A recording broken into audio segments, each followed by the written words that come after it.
moi c'est Tim. Je pêche la carpe depuis une petite vingtaine d'années. Donc moi c'est Michael, j'ai 37 ans, j'habite à Velot dans les Bouches-du-Rhône. Donc pareil, je pêche la carpe depuis une vingtaine d'années maintenant.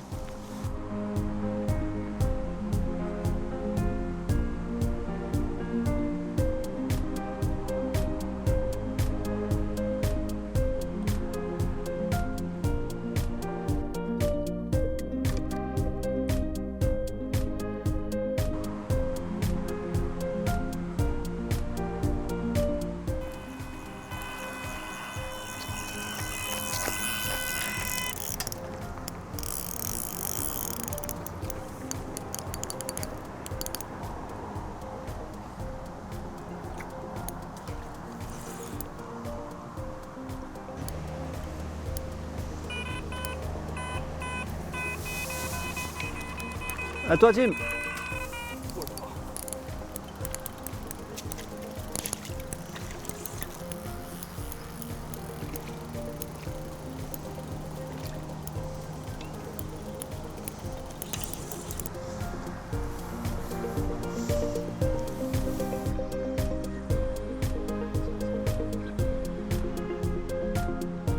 Différence entre une commune et une miroir.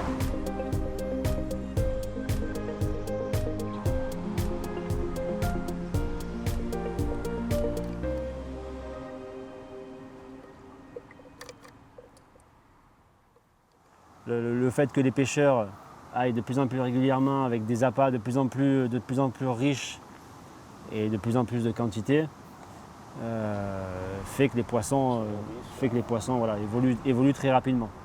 Plus c'est pêché, plus ça devient gros. Donc, ce qui voudrait dire qu'ici il y a beaucoup de pêcheurs. Et c'est vrai que le lac est très prisé du fait de ces spécimens ici. Ouais. C'est pas un poisson qui met beaucoup de coups de tête. Donc on tablerait plutôt sur un poisson assez joli.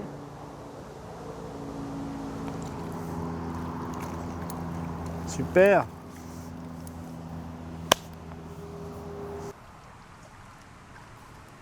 Le lac est géré par la Fédération de pêche des Bouches-du-Rhône depuis maintenant pas mal d'années. Et dernièrement, un geste a été fait pour les carpisses, la mise en pêche de nuit les week-ends sur réservation, avec aménagement de 5 postes autour du lac. Ça nous permet concrètement de pouvoir pratiquer notre passion les week-ends, la journée, la nuit, passer des week-ends sympas au bord de l'eau, sans avoir la contrainte de se dire est-ce qu'on a le droit de pêcher la nuit ou pas. D'une manière générale, la pêche dans les Bouches-du-Rhône peut se pratiquer toute l'année. On a le soleil qui est là tout le temps, quasiment. Même l'hiver, on arrive à faire des sessions où on arrive à toucher du poisson. Et où on peut profiter d'un temps très, très correct pour la pêche. Ça, c'est agréable.